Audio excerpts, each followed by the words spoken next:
Stuart and Philippa forward for our first eulogy. They'd like to come forward.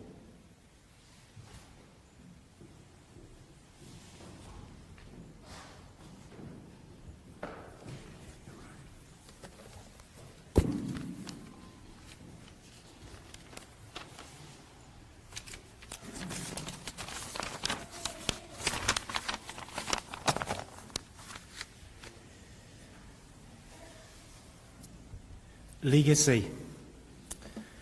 The long-lasting impact of a person's life. When Grandad passed, this word was forefront.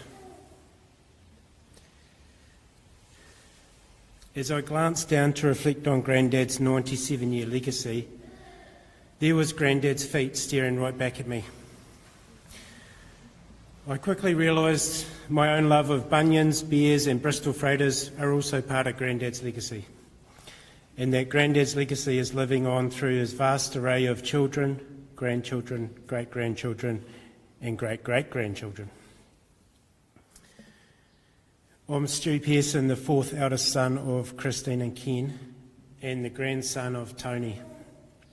I'm pleased to share this reflection of Tony's life with you. Grandad's early days were spent in Cromwell, where he shared stories of hunting rabbits, pinching fruit from the neighbours, and watching the steam trains come and go near the Clutha River. A story he shared from Cromwell was when he and a few of the local kids were out catching rabbits till fairly late at night, when they should have been home for tea. His strong, somewhat rugged dad suddenly appeared in the distance as a large shadow in the failing light. Grandad chuckled as he described all of the local kids scattering in all directions, terrified. Grandad had a great sense of humour and that unique laugh. Later, Grandad moved to Dunedin, where he also connected with his future wife, Valerie. In 1943, at the age of 18, Grandad joined the Air Force and spent time in Singapore, Thailand and Japan. Tony was an RNZAF avionics tech for 26 years, serving with the 41 Squadron. After retiring from the RNZAF, he worked a further 17 years with Air New Zealand. Tony was an Air Force Museum volunteer guide at Wigram for 23 years, starting in 1997. Tony retired from museum duties in 2019, but visited the museum regularly since then. His last visit was just a few short months ago to celebrate his 97th birthday. All at the museum pass on their deepest condolences to Pip, Tony's family, friends and colleagues. Tony had a real affinity for Asia, visiting Bali, Singapore and particularly Hong Kong, dozens of times,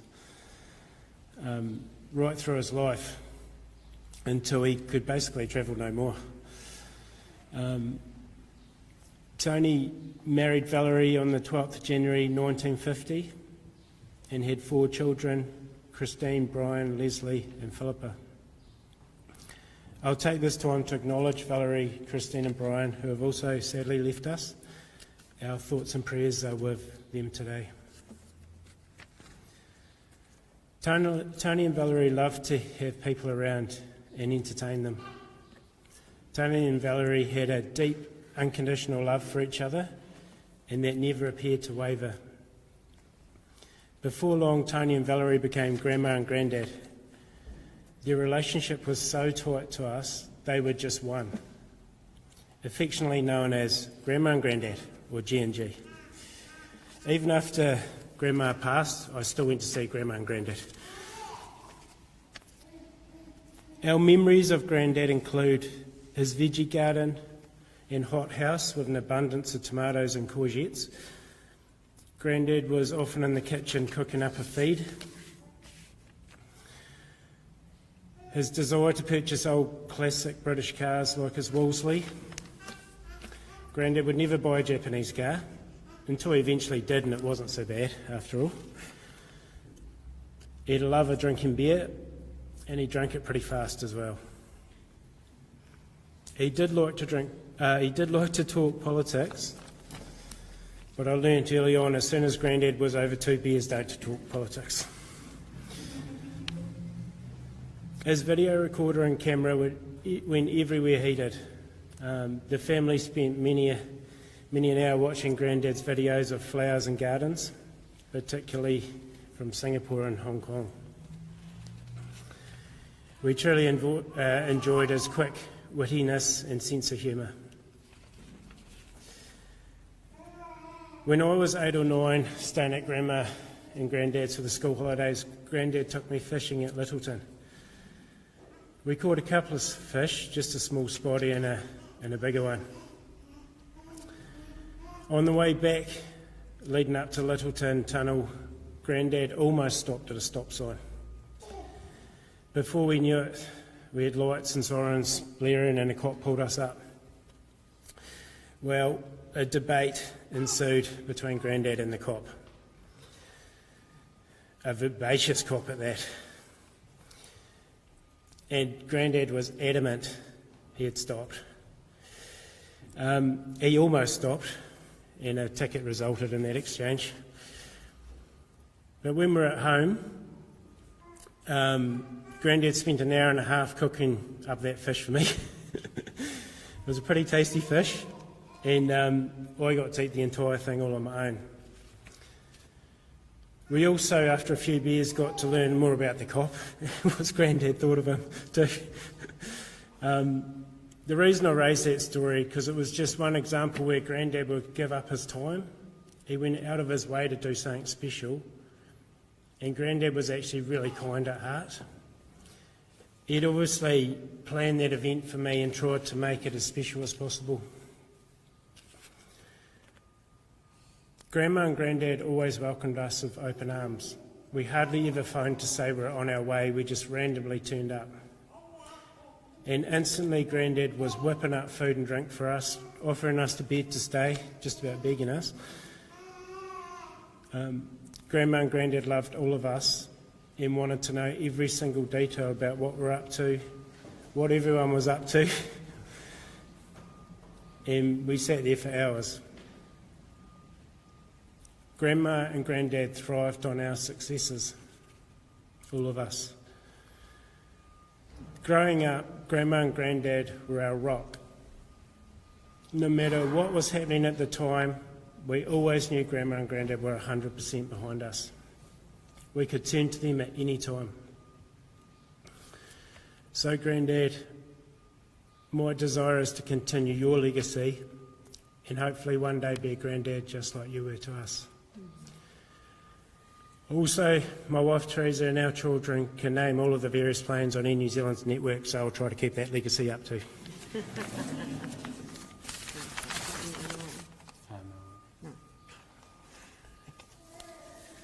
Do I start?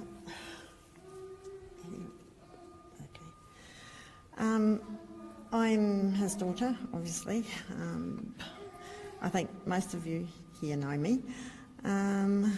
This is not easy for me to do. Well,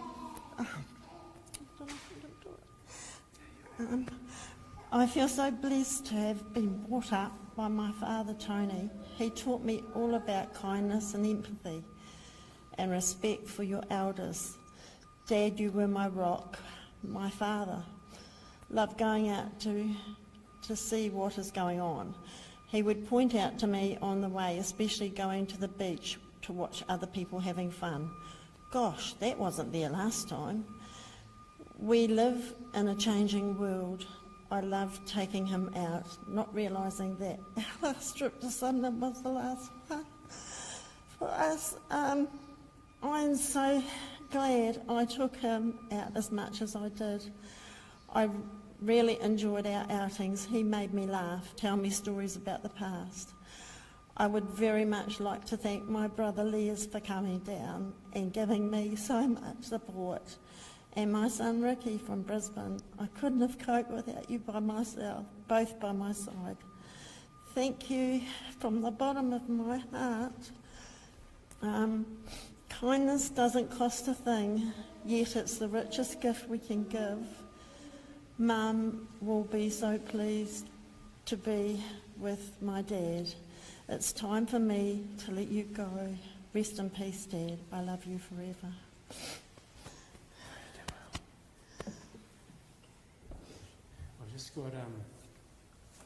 I've just got one more tribute. This tribute is from my brother Mark. He couldn't be with us today as he's overseas, but Mark really made an effort and was very special to Grandad. And Mark stayed in contact with Grandad regularly. So I'm reading this on behalf of Mark, so when I say I actually mean Mark. One of my earliest recollections of Grandad was rocking up to him as a little fella while visiting G&G in Christchurch. I correctly pointed out, Grandad, you drink a lot.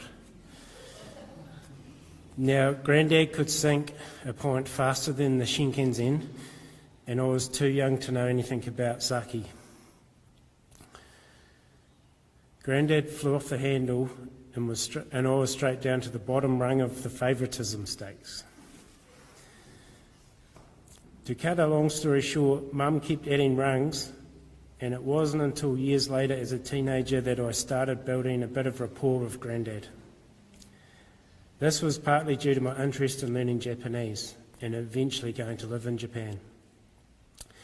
Grandad loved having a few home brews while telling stories of his days in the J-Forces. And I showed a keen interest, even borrowing his Japanese language course cassette tapes. Maybe I'd climbed up a few rungs by then, and I tried to keep in contact with Gran and Grandad as often as I could.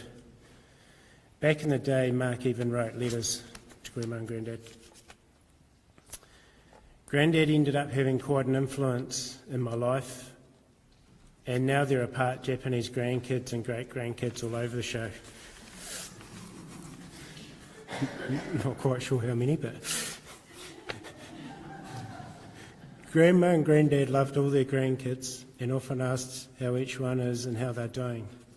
They were genuinely sad when not contacted. Grandad loved home and being out of the limelight, as he is probably wishing he could sneak out the back pew right now.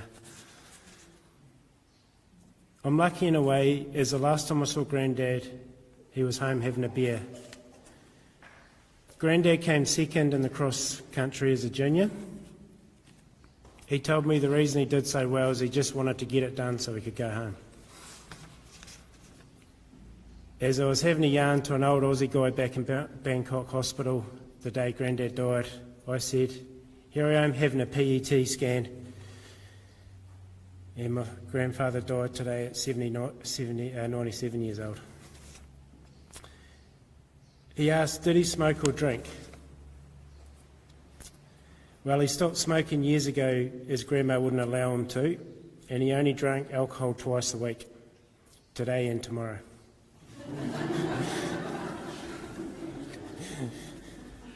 See you later, Grandad. R.I.P.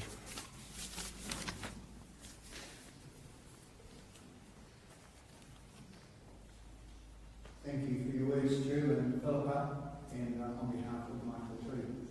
Ken, I invite you now for a tribute, and it'll be followed by Darren for the Air Force memories. Thank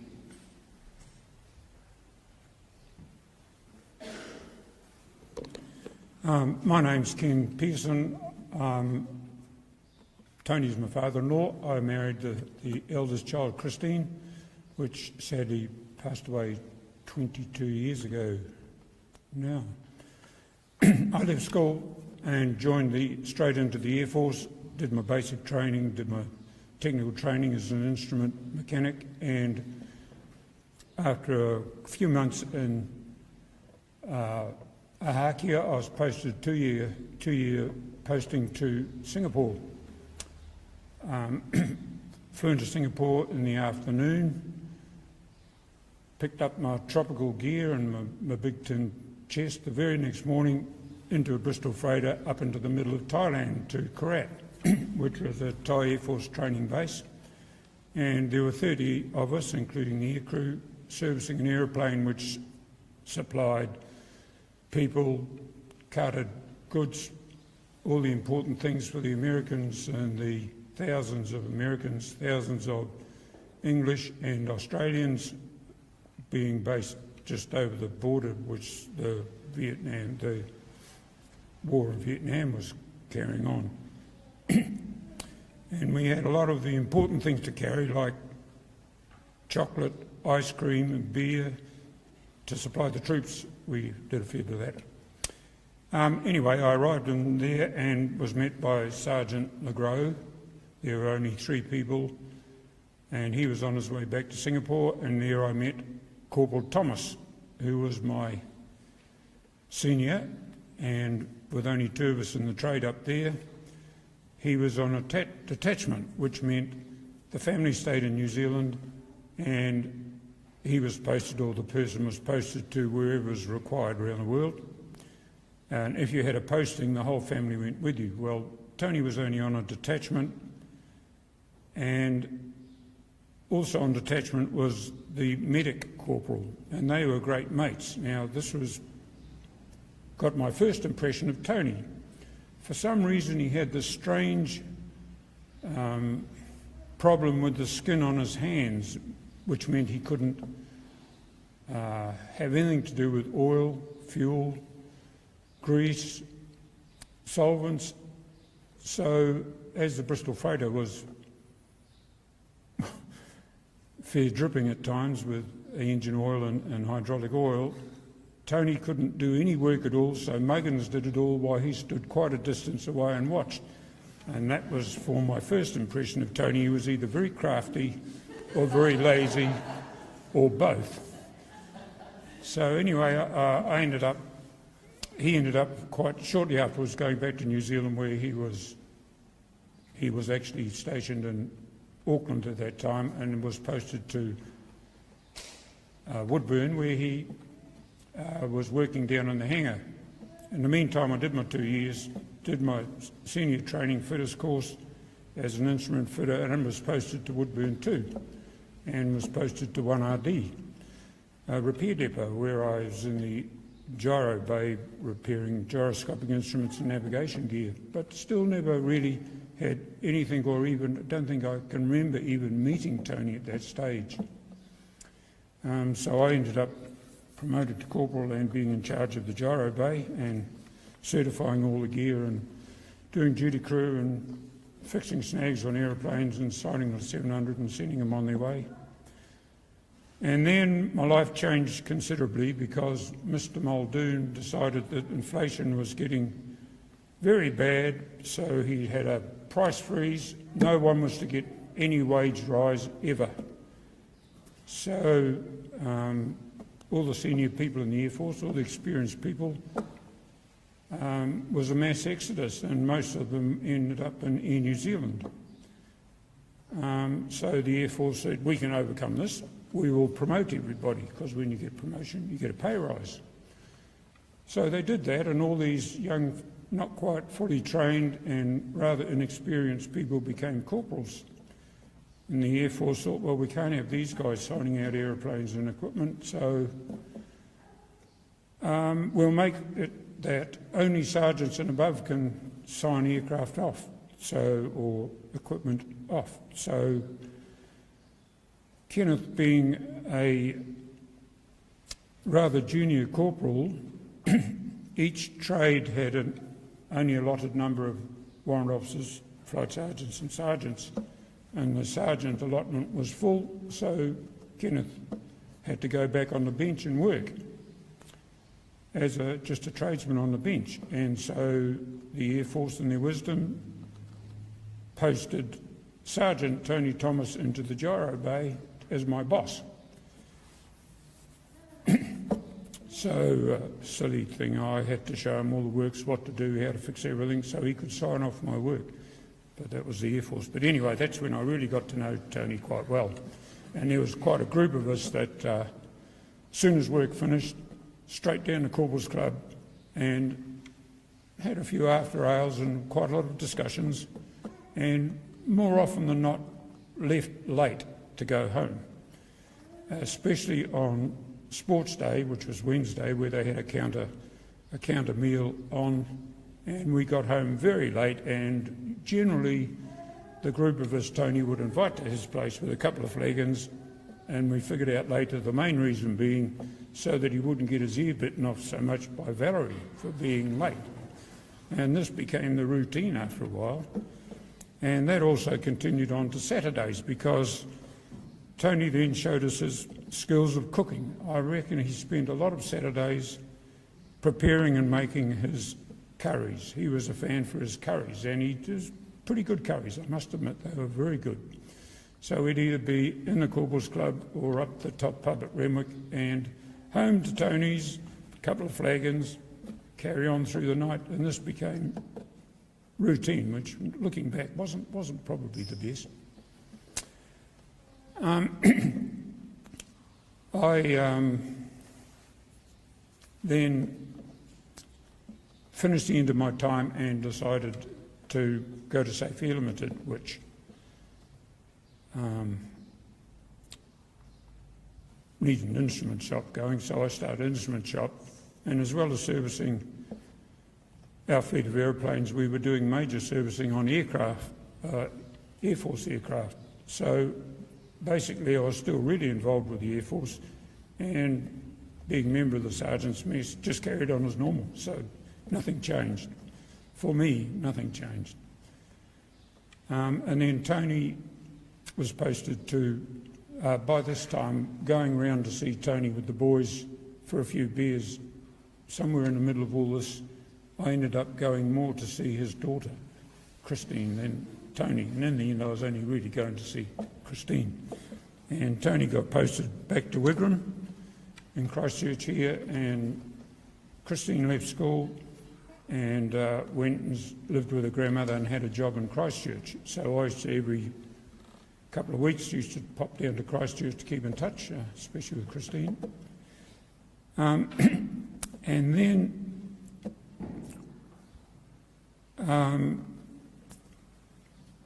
Tony left, or even while he was in the Air Force, and after he left the Air Force, that was when the holidays started.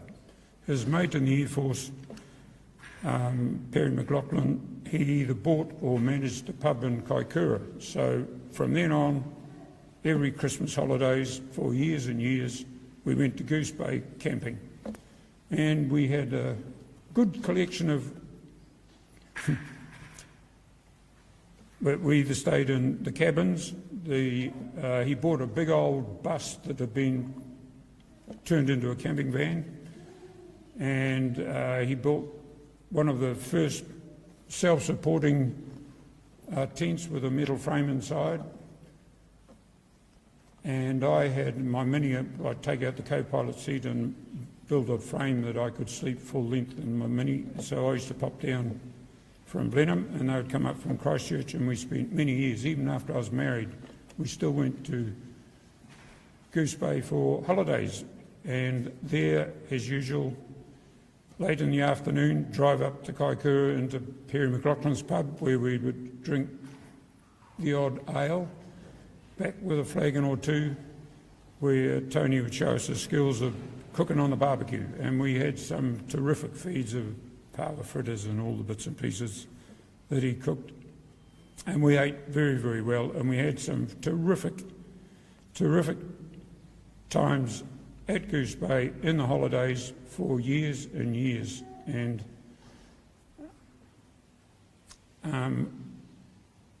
the memories he's brought is